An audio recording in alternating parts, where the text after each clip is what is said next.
Salut à tous et bienvenue sur Nullius in Werba en partenariat avec 5seconds.fr. Dans cette vidéo, nous allons voir le rôle de l'officiel. Parce que oui, il a un rôle.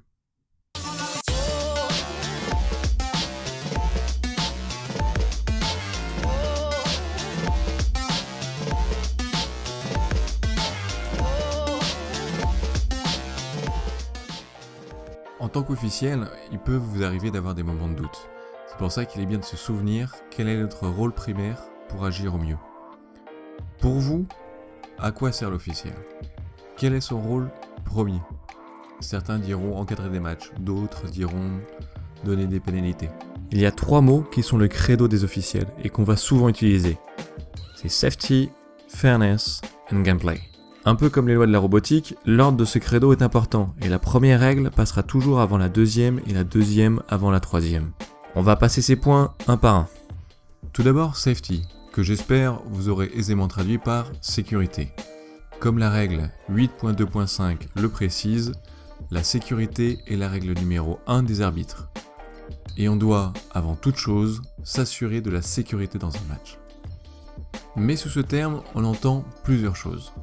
On va tout d'abord avoir sa propre sécurité. C'est-à-dire que, mis à part les mass guards, on doit porter l'équipement de sécurité requis comme les joueuses. On ne va pas demander à une joueuse de porter son équipement complet alors qu'on ne le porte pas soi-même. Il faut s'appliquer à soi-même les règles qu'on veut faire appliquer. La sécurité des joueuses passe par différentes choses. Cela peut être un équipement de check s'il est réalisé en début de période, mais aussi les actions qui peuvent se dérouler pendant le match. Que ce soit les actions lors des jams, mais aussi les actions individuelles. On jugera cette sécurité ou insécurité par rapport aux règles, mais aussi avec notre official discretion.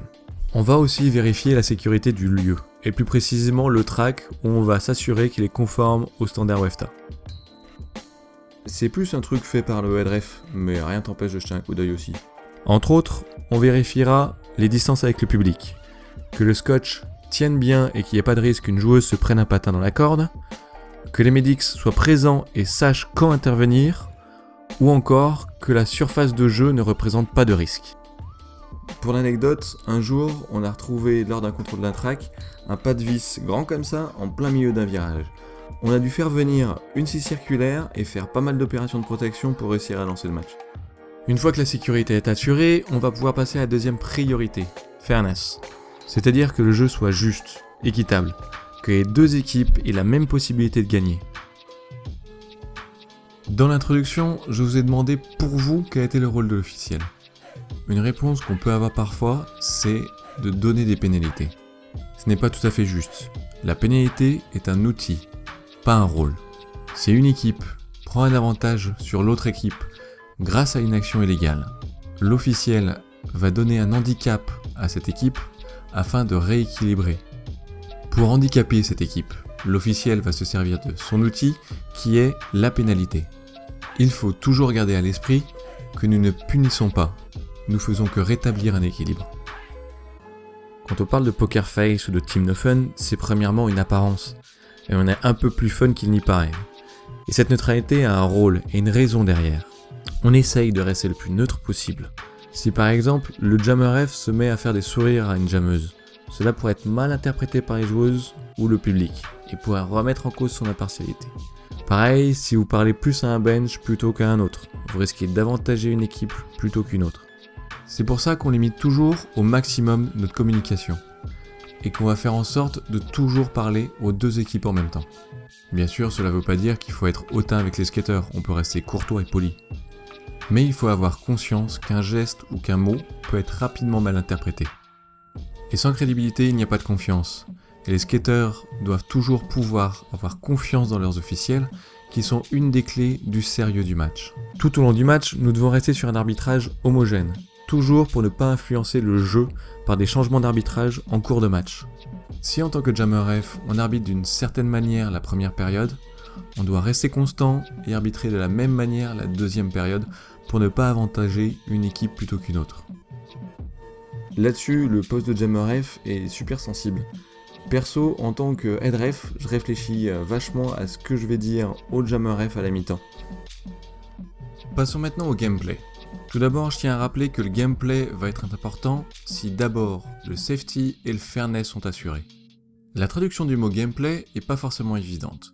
L'idée, c'est surtout de garder une constance au niveau du temps de jeu, que celui-ci coule de façon fluide.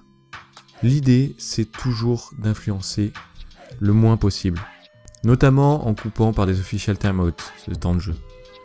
Si une équipe est en train de prendre le dessus alors que l'autre se fait totalement déborder, un official timeout pourrait permettre à une des équipes de se ressaisir et donc indirectement on influencerait le match par nos actions. C'est pour ça qu'on essaye toujours de résoudre les problèmes pendant les 30 secondes. Et que pendant ce temps-là, la communication est synthétique pour être efficace. On passe outre les politesses. Une question précise, une réponse brève, une solution efficiente. J'espère maintenant que vous comprenez mieux le rôle de l'officiel. Il y a encore beaucoup de détails sur le sujet, mais nous verrons notamment l'éthique et le comportement de l'officiel dans une autre vidéo. N'hésitez pas à faire votre retour dans les commentaires pour que j'essaye d'améliorer ces vidéos au fur et à mesure. L'objectif de ces vidéos, c'est qu'elles vous servent à vous. Prenez le temps d'aller faire un tour sur 5seconds.fr, de suivre l'actualité et de participer aux débats qui y sont organisés. Le derby, c'est vous aussi. Et n'oubliez pas que le savoir dans le derby, c'est comme cette vidéo. Ça se partage.